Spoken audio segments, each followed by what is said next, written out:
ॐ सहना भवतु सहनौ भुनक्तु सह वीर्यं करवावहै तेजस्विनावधीतमस्तु मा विद्विषावहै ॐ शान्ति शान्ति शान्तिः सदाशिवसमारम्भां शङ्कराचार्यमध्यमाम् अस्मदाचार्यपर्यन्तां वन्दे गुरुपरम्पराम् ॐ आप्यायन्तु ममाङ्गानि वाक्प्राणश्चक्षुश्रोत्रमथो बलमिन्द्रियाणि च सर्वाणि सर्वं ब्रह्मोपनिषदं माहं ब्रह्म निराकुर्यां मा ब्रह्म निराकरोत् अनिराकरणमस्त्वनिराकरणं मे अस्तु तदात्मनि निरतेय उपनिषत्सु धर्मास्ते मयि सन्तु ते मयि सन्तु ॐ शान्ति शान्ति शान्तिः हरि ओम आशीष okay.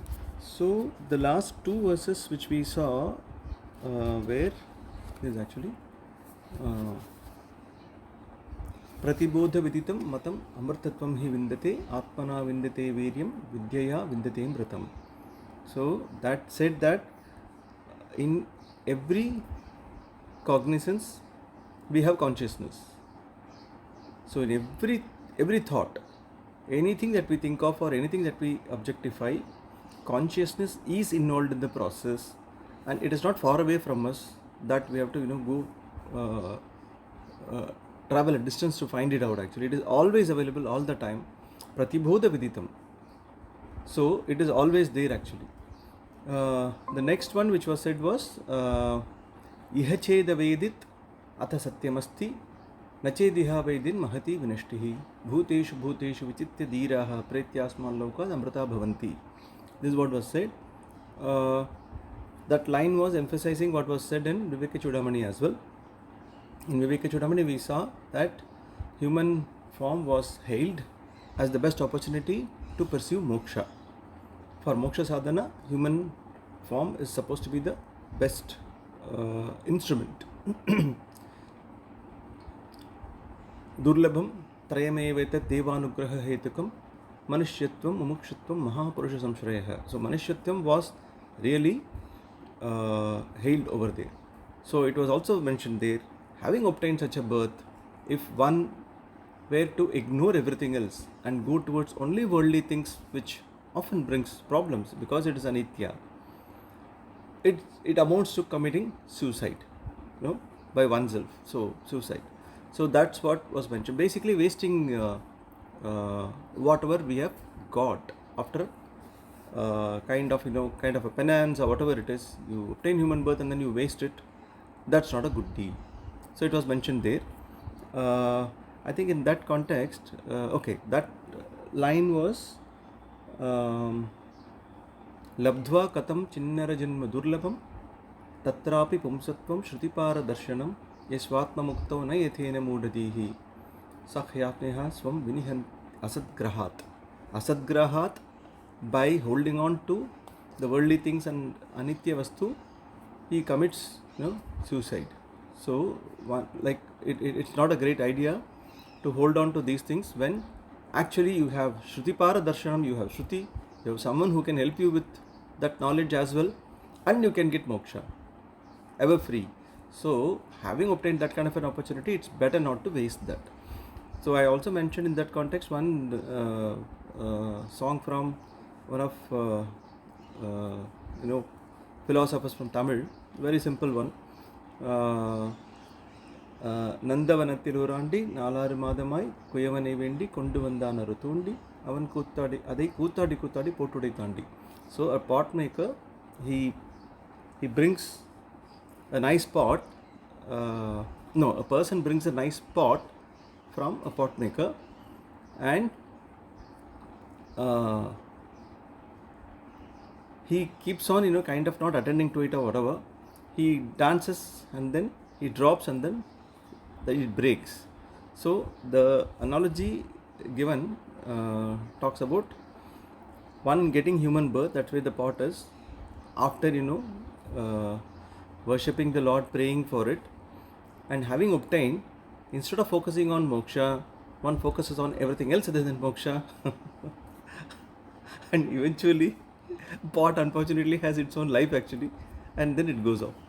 And we have also understood that those pots which were supposed to be living longer by seeking some vardhan, so we have also understood those pots also are not there now actually. So Kumbhakarna, for example, he wanted kind of deathlessness. So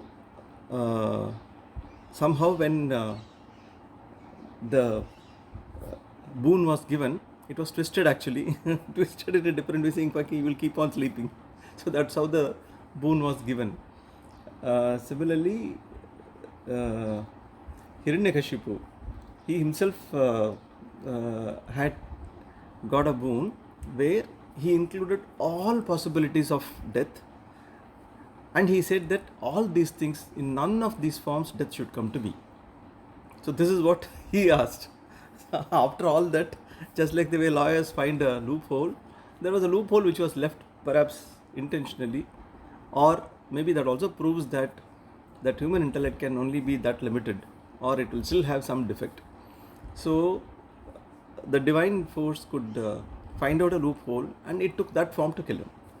So in any case, after we get something, the depreciation starts. I keep saying this in accounting. The first thing we ask, it can be upshagun also. When someone has put up a project, they are unveiling the project, they are doing everything. The finance guys are worried about one thing: what is the life of this asset? That's how we ask this question. Thank God we don't ask this question when the project is being unveiled. We never do that. At least back office we will ask these guys, boss, bata do 20 years, 15 years, jo bhi hai. Accordingly, I have to do this arithmetic calculation and charge depreciation. So as accountants, I being as well a chartered accountant, so I can say that depreciation is inevitable, and we recognize that as much, also in terms of numbers, to an extent that this is also validated by accounting standards. So if you ask me, all these assets and depreciation, when accounting standards talk about, basically it is saying it is anitya vastu. So anything we get as a product, including human body, eventually it will be subject to time. It will keep on going. The time is ticking all the time actually. If we do not make use of it, time is gone. So in Tamil we have a saying actually, a simple word, Sagara Galathil Shankara Shankaran Sonna Abdin. What it means that when a person is about to die, this guy is saying Shankara Shankara. What is the point saying that actually when you are having all that strength, mental strength and physical strength, that's the time moksha should have been pursued. Dharma definitely one has to pursue. Artha Kama is also fine. But at the same time, something which will get us out of the cycle, or make us understand what is the right thing, what is fact, what is truth, that certainly has to be pursued when one has the right strength of mind and body.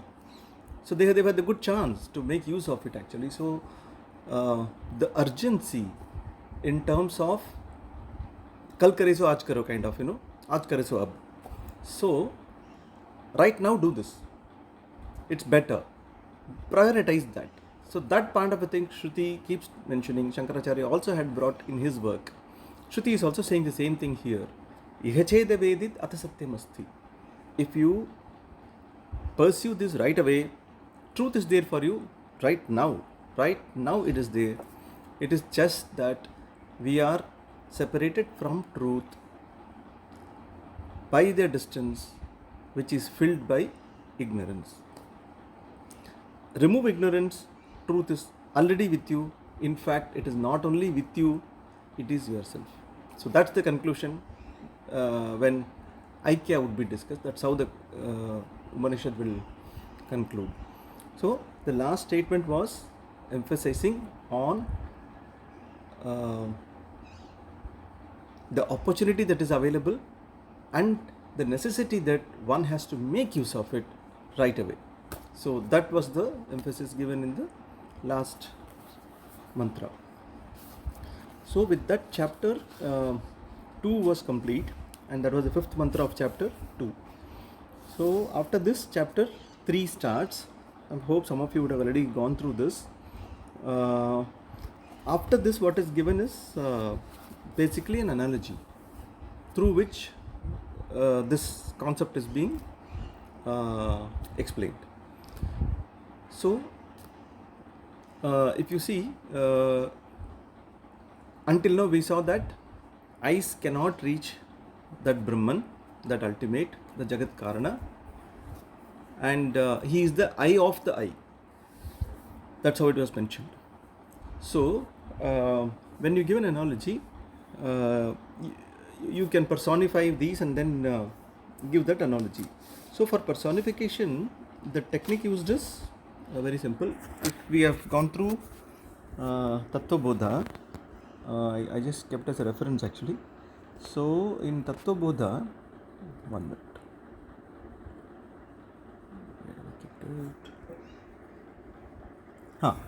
So it gives a list of sense organs and also organs of actions. I have just listed the sense organs. It also gives the presiding deity, the devata for each of this. So I'll read them. For ear, Shrotram, it is Dik, Akasha, space. Space is the presiding deity. For Twak, skin, it is touch. So air or wind, that is the Vayu is the presiding deity. For Chakshuhu, for eyes, it is Surya. Surya Devata is the presiding deity. For taste, which is tongue, tongue is the organ. Water is the presiding deity, Varuna. And for smell, for the sense organ nose, Ashwini Kumaras. So they call twin physicians. So Ashwini Kumaras are the presiding devata of nose. So this way, each of these faculties can be also personified through the presiding deity which is blessing them. So on similar lines, there is a kind of story that is depicted. If I go with the story, automatically I think I can just summarize the entire story, which is basically the second part of it, in a very just kind of a form. We will see how to do that instead of hurrying it up, but at least I can give a gist of it. So there is one situation presented wherein devatas, they have I think they always have this war between them and asuras. Asuras are the ones who would like to claim power, and devatas are those normally who are endowed with certain positions.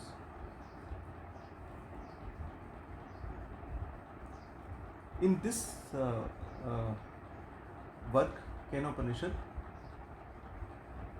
they have given one situation where devatas win a battle and they keep enjoying, they own it to themselves as though that is their own victory, which normally everyone does, and they keep rejoicing.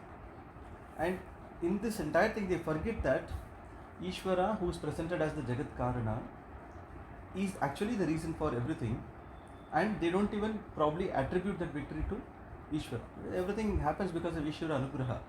So what's happening is their individual ego is brought into the foray, and they are rejoicing by keeping their individual egos and maybe collectively also together as a group as predominant and as the only root cause for the victory. So that's where they commit a mistake. This is akin to us going with Vishayananda. So one is, we think that okay, we won a game. It can be an online game or physical game, whatever. And we did that and we are very happy. So this is how we get caught into the trap of Vishya Ananda. By doing something, that Kartritvam comes, I did something and I am happy. So that catch comes there, where one has to be told. Who can tell this? Only Shastra can tell this. Someone who is next to us, who can see us objectively, only can tell us this. Most of the times, the one who facilitates all this from the background is never hailed. I think one of the examples which I give is mothers' contributions. Many a times they are belittled or not even called out actually. To that extent, it is taken as a privilege or taken for granted, whichever way we can put it across. So that's the reason, the Matru Devo Bhava has to be always brought in all the time.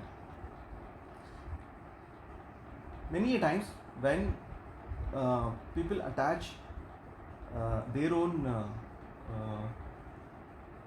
contribution to the success what they have seen, some other people who have contributed to that, or any one predominant person who has contributed to that success is not called out, and that's Prakriti. That is how normally things work, because most of us, the way we are disposed of, we are centered on our own ego. So this is how it is worked. That's where everything begins, and that's where we have to focus also to point out that there is a folly there. This entire depiction in terms of whatever is given as a story is basically centered on this only, where that aham bhavaha, which is me and mine, me being the reason for everything. So that part, when a person associates that along with ignorance to this human body, then there is a problem. So as long as a person is stuck with the body mind sense complex, the body, the skin being the maximum boundary, with that ignorance, if he claims I am everything, no, not I am everything, I am this, I am reason, I am the cause for this particular victory, so I will be the one who will be cutting the cake, I will be the one who will be taking pictures. If that happens, that's where the trap is, and he has to be told by someone else saying, boss, please understand, this entire tournament was organized by BCCI. You have won one of the matches, you are happy, it's okay. In the context of IPL, I'm saying, there are so many sponsors. For example, Tata Group is a sponsor for IPL actually. So I'm proud I'm working with them. So if one of the team members or captain says that, wow, I did great and then I am so and so and the entire thing is because of me, then someone has to come and say, hey, please understand, the entire sponsor is done by the so and so company, so please say at least hi to them. So that's something like that, These devatas, they just enjoy their victory and they don't remember Ishvara even for a moment. So that's where they try to send some of those whosoever is there. So obviously Indra being the king, he will not go first. He will send his own people actually, Varuna, Vayu. So he chooses to send those devatas because they are all subservient to Indra. Indra is the king of Devaloka. That actually is akin to Jiva, one person, trying to see God through eyes, for example. So, in this example, where Brahman appears as this for kind of depiction, like for one to understand, this illustration is given. So Brahman in the form of Ishvara. Okay, what is Brahman and what is Ishvara? Brahman is always that which is taken as Nirguna Brahman without any gunas. So obviously you can't see it, right? So that's how that Brahman is taken as that ultimate one. However, we see world. So when we see world, obviously it's Jagat Karanam Brahma, right? So that's where Ishvara comes into picture. So Ishvara is one who creates the world. So for a person to appreciate that creation is happening, that which is not there can't create something. That's the reason you have to give Ishvara as one intermediary a person who is the immediate karana for Jagat to occur. So Ishvara is presented here, and Ishvara takes the form of a yaksha to give a lesson to teach a lesson to these devatas. So when this yaksha appeared, devatas who were rejoicing, suddenly they were wondering, saying, what is this creature, and we do not even know this person. So obviously, when we see something new, whether it is food or whether it is any character or animal, insect or whatever, when we do not know that, we have a problem. All the time, the survival instinct keeps on running, because that anityatva of us is ingrained somewhere inside. It's there very clearly all the time. So we do not want suddenly one creature to come and then kill us. Just imagine. It's not that we were worried about something like a Rakshasa which was coming in during COVID times. This 80 kg body was worried about one of this virus which is even unseen. When someone gave the vegetable, we had to wash it 1,000 times actually to get rid of that virus which is not even kind of seen. So that's the kind of disposition we are in actually, where even when it was not seen, but the bhaya itself was giving us the survival instinct in any case was triggered manifold. And what not we did those days, you use a sanitizer, you wash things, you wash hands 1,000 times. Shastra was saying at least wash it once. No one heard actually, no one listened to it. When COVID came, people were washing 1,000 times a day. So this is what was happening actually. So mind tends to categorize everything as something desirable and not desirable, something favorable to us and not favorable to us. This keeps doing that. So similarly, in that example, when Yaksha appeared in a different form, Devas were, they were worried and they wanted to really understand who this is. So Indra being the king, he asked Agni to go first. I'm not reading those verses, but I just want to tell in the context first. This is similar to a jiva trying to see the Lord through perception, through eyes. So the presiding deity of eye is Agni. Right?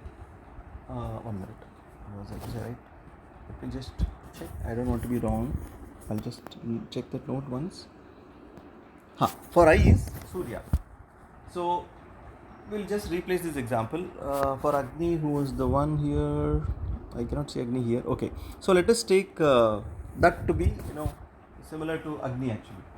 So if we want to see God through this sense organ, obviously we are trying to commit the same mistake as what is given in the illustration. Now Indra, for example, we can take as the jiva. He was sending Agni to find out who this Yaksha is actually. So he is trying to use that organ, sense organ you can say, to see who this Yaksha is. So Agni goes and he is not able to reach actually. He introduces himself. When Yaksha asks, who are you? He says, I am that who can burn everything to ashes. And Yaksha, he puts a blade of grass, that is Ishvara, right? So he puts a blade of grass saying, okay, you said you can burn the world. So I'm just putting a blade of grass, can you burn this? Agni tries actually and he is not able to burn it. So basically you cannot do anything to Brahman. So that's what it means actually. You cannot touch it, you cannot taste, you cannot do anything about it. Because that's one which always survives, that's a Nitya Vastu. It is Chaitanya. So that is depicted there actually. Similarly, when Vayu introduces, Yakshas, who are you? He says, I am that person who can blow anything away in this world. Again, Yaksha says, okay, I am just putting this Trinam. Trinam is a blade of grass. Trinam. He says, just blow this up for me. Can you prove?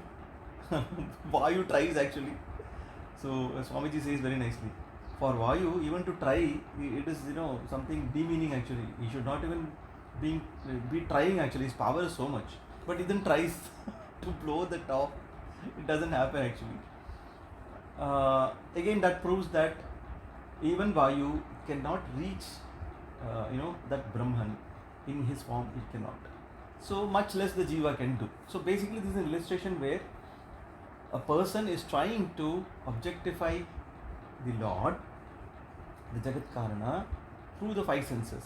And this is what was being told right from the beginning. The eyes cannot see it, ear cannot hear it, and you cannot touch it. So that's what is being said right from the beginning till now. And this illustration only is given for appreciating the previous abstract concept which was given. So that's why this is being given. And when this happens, like when Agni and Vayu, they go and ask, they come back and tell Indra that, boss, I could not actually understand who this Yaksha is. They come back and say this. So they say, so tatayeva nivavrite naita dashakam vijñatum yadetadyakshamiti. That is how it comes there actually. So they come back. Then finally when Indra goes and asks. By the time he asks, that Yaksha disappears. So at that time,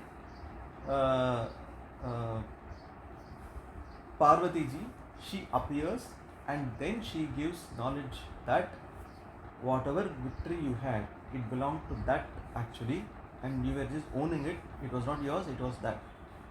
That is the Jagat Karana, and you have to be reminded, please remember that. So she comes and gives that knowledge. They're saying that was Brahman himself. So she comes and gives knowledge. Here the depiction is this way. This is Shruti Mata. So when it is presented as Uma, Haimavati, it is mentioned there actually. That is Parvati ji who was giving this knowledge, that is Shruti. So Shruti gives this knowledge that you are Brahman. So that is the depiction here, and that's what comes in the subsequent verses. But I think the concept which was mentioned in the first part is much more important. On the right side, what was given is more to appreciate those concepts in the way of a story with characters. So that's how this Upanishad is presented. One additional information which I want to give is about that first prayer what we have in this, the Shanti Mantra. I was actually going through Chandogya Upanishad lectures. In that also, that is also from Samaveda, it seems. This Kenopanishad is also from Samaveda. So both these, they share the same Shanti Mantra, Apyayantu Mamangani. So in that, Swami Paramarthananda ji, his lecture only I was listening to. So he has split the Shanti Mantra into three parts. The first part is asking Yogyata Siddhi, where we asked for Yogyata basically to be able to pursue this knowledge in terms of better body, mind, sense complex. That, and second part is we are also seeking Shraddha. So Maham Brahma Nirakuryam, Mama Brahma Nirakarut. That word says very clearly that let me not reject Brahman. So I heard from one of my colleagues, in fact one of the persons in this Satsang, that his or her friend was probably concluding that probably there is nothing like Brahman. If probably he or she would have heard part of these kind of knowledge. If the sense organs cannot objectify, it cannot understand, maybe there is no Brahman. Then what is the point in following all these things? Why follow sadhana chatushtaya? So I think that was a question actually. So Shruti knew that this can happen. That's the reason they brought the line very clearly there.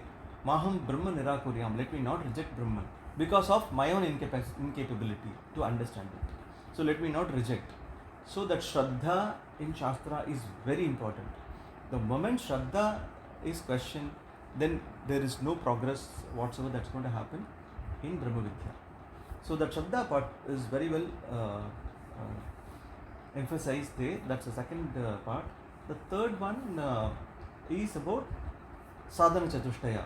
So it talks about Vak Prana Sikshushotamata Balam Sarva Brahma Parishadam Maham Brahma Nirakurya Mama Brahma Nirakarata Nirakaranamasti Nirakaranami Asti Tadatmani Nirite Upanishatsu Dharma Tadatmani Nirite Upanishadu Dharmas Temai Santu. Upanishatsu Dharmaha, that is what is mentioned there. Upanishatsu Dharmas Temai Santu. Whatever values are mentioned as the important things to be obtained for one to have in Upanishads, those dharma, let me attain those. So these are actually sadhana chatushtaya, Shamodama Paramastatiksha, all that. So that invocation says very clearly these necessary ingredients have to be there, and we are asking the Lord to give us those necessary ingredients so that we can be successful in Atmanidya. So I thought I'll just mention that again based on the presentation what Swamiji has given, Swami Paramaratana has given. So that's all I had for today's session. We can have discussions actually, because this is really a loaded Upanishad, because as I said, every line it has a giant leap actually. So discussions I think are necessary to make things clear. So anyone can ask any doubt you have from what you have read or what you have listened. You can go around.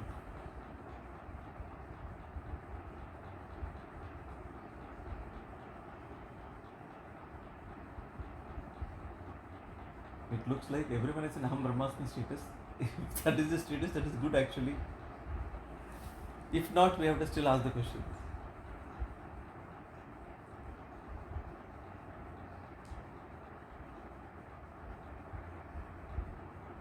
Good. Am I audible? Yes, sir. Okay. I thought each one is okay. I was thinking that no, am I like Advaita, that without a second I'm here actually. So yeah, anyone can start any discussion based on whatever they have heard until now.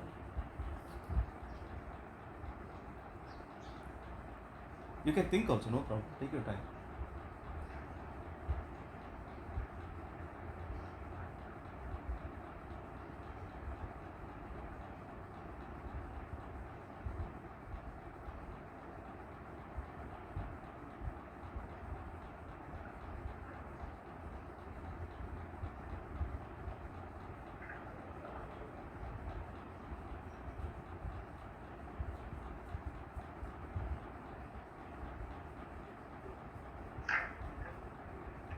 This one thing which I can share, meanwhile, when people are thinking about the question, something which I liked actually from what Swamiji has given here. I think I had marked it long back, I think, when I was reading it. So, yeah, it is Ishvara who is behind, I'm reading from page 150 and 151. It is Ishvara who is behind all the powers that Agni enjoys. If Agni boasts, I am Agni, and I can burn down anything on the earth, then Agni has an unenlightened ego. So these lines are very important, the following lines. An unenlightened ego is a loaded ego. It has to be lightened first in order to be enlightened later. So that's an amazing thing. To be lightened, the ego has to get a blow. It does not take much time. In fact, all the prayers are meant to keep the ego light. Only then does one discover one's true self. Therefore, first one has to recognize the Rupa, that is Ishvara, before one recognizes one's Swarupa. So that's the reason I think we are quite reverent to things that are around us. Plants, whatever it is, whatever we have here, it is just given. They are all just given. They are available. We didn't create any of these things. So that appreciation has to come, and in that appreciation only this this bloated ego can be lightened, and so that it can be available for enlightenment. I'll just share that. That's a very nice part which Swamiji has written.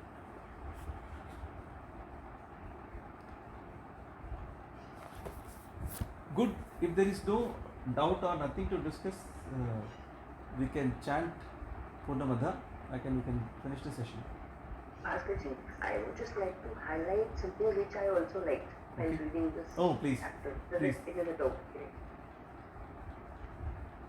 Like Bhaskar-ji, in this, on page 154, on third paragraph, Okay. it is saying, thanks, it is after that, they failed to recognize the one who is behind. Yeah, I saw that. Thanks to their prayers. And he says, thanks to their prayers earned before, Ishvara decided to save them. This line, I personally like this line, because otherwise, why is it that some of some of the jivas are driven to one thing while the other jivas are driven to the other thing. Agree. So this is that thanks to their prayers earned before. Yes, yes. So Ishvara decided to save them. Like again, the grace of the God. Yes. If somebody wants to be saved, or if even they were not wanting to be saved, they were still having their fun and taking, it is Ishvara who wants it. So prayer becomes a very important thing. And somewhere else also, I don't remember exactly, in this only, they were saying that astrology is saying that one has to, it is very simple. If one leads a prayerful dharmic life, then the grace will be there. Which makes life very easy. Like, if the question is that why I am not pursuing this particular thing, or why I am not getting this particular thing, so an easy way has been given that a prayerful, religious, that is a dharmic life, is the one which will get the grace of the God. Agree. Good. Thanks for sharing. And in this only, the last line Swamiji is writing, page 155, once one knows, one is ignorant of something significant, one wants to know it. Yes.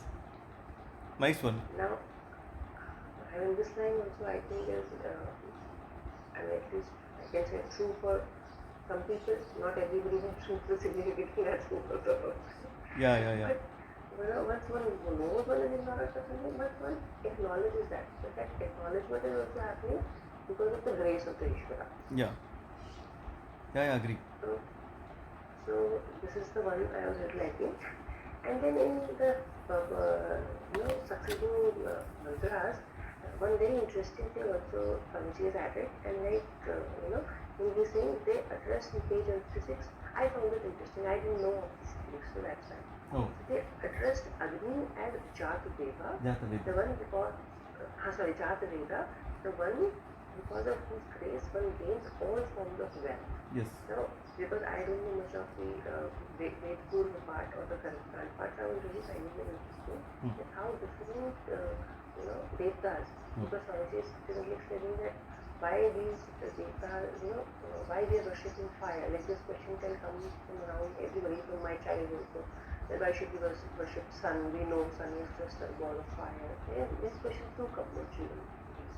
So for children to making them to understand, it is here Swamiji says that how sun is, you can say sun is just a ball of fire, but then that fire, when we worship that fire as Devta, because that Devta is ultimately, when we worship it as Devta, it is actually the Ishvara's grace which is giving the power, the Agni to the Agni, or the, so we are worshipping that. Yeah. And one thing, you finish and then I'll tell about the Agni thing. Yeah. No, that is the only thing that Agni is the, when people are in the Puri Veda, probably they must be because he's like that, he is being worshipped for, wealth, and similarly Agni is also Vagdevta, the presiding deity for speech. I never knew this. These are very interesting things come out, which I'm ignorant of, but I'm not very much. And why, we see that Agni is also the first deity to receive all oblations and all rituals. We've seen in small yajnas and all which we do with our home rituals, where first Agni is invoked, Agni, all the things are given to Agni. Correct. So how do we say that I am also the Adhyatmika Agni, the digestive fire in the body? Correct. Jatragni. Jatragni, that's called. Jatragni. In anything that is born, I am there as temperature. So without me, nobody lives. Also, I am known as, Jat Veda, because whomever even gets the karma phalas, I make people wealthy. Yes. I can give an example. I of, I can explain what that Veda Purva part is. So, in any ritual, right from Agnihotra ritual, what we do, the oblations, they are given through Agni only. So a person is giving something gross, okay, to someone who is in a subtle form. Okay, so if Ishvara was available as gross form, I would have just invited him like we do for Guru and all, washed your feet, and then we would have given oblations like directly to him. But that's not the case. So if it is subtle, then you have to give it to a subtle energy which can take it and then convey it. So it is like a courier.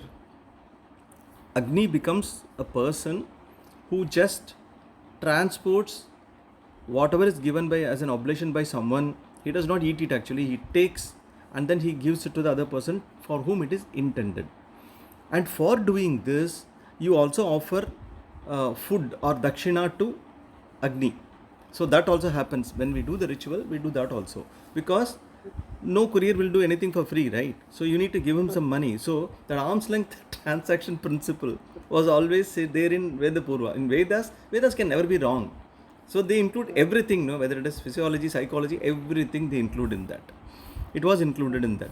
Now, literally, you can say these days, I can compare it to one thing. The light tattva, basically, I can say. Agni is light, heat and light. Okay. So if you take light as the tattva, even today we are using for money transfer. We will say Agni se kaise money de sakte hai? How can you transfer something through Agni? Very clear. Huh? Today, what is happening? Sitting here, I can make a payment to someone through UPI. Okay. So the intended person is somewhere else actually, his bank account is elsewhere. The person who is finally satisfied because my bank account is full now is someone else, somewhere else actually. His bank itself is somewhere. The cash is physically kept somewhere. But electronically when the message goes, he thinks the money has already come, it is in his account. Okay. For all this, the messenger is basically the optical fiber. All that what we do from our mobile, the signals go to the nearest tower. That's what that Wi-Fi is all about, only to that extent. If you ask me, the wire part is still there. When we have this broadband network which comes near a house up to our gate, from there on again wire connects, and from there somewhere there is a connection to tower. But between towers, you have again optical fiber actually. So any signal is converted into light, and it is passed through these optical fibers. It goes as light only, and then again it is decoded as whatever in the other form, and then the transactions take place. So in this, if you see the entire optical fiber, I would say is Agni's infrastructure. Simply, it is Agni's infrastructure. So we can just appreciate it these days the way it is actually today. Right, Bhaskar, absolutely. So that's how it is mentioned there actually, that Agni is Havya Vahana. That's all. Havya Vahana. That is also it is said actually, that he uses air as the vehicle. So that is also mentioned there actually. So he is given oblations because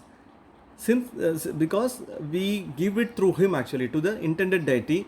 Since we, for Parameshwara, whatever we want to give, or even Pitrus, whenever we want to give some oblation to them, any food or whatever, we give it through Agni.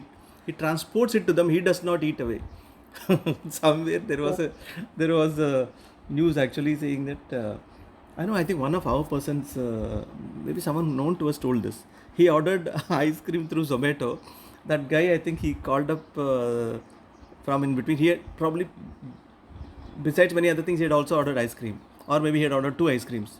That guy called from the traffic. He said the traffic, it was taking a long time, and I was feeling thirsty or whatever. I ate one of those ice creams. He said it seems. So luckily, Agni doesn't do that actually. He is supposed to, give the entire thing to wherever it belongs. But since he will be also having his own requirement, Vedically very clear we are very rational. We give him his part also. That is given actually there during the oblation itself. That was the first one. Agnaye idam namama. We say this actually. This is for Agnaye swaha. Agnaye idam namama.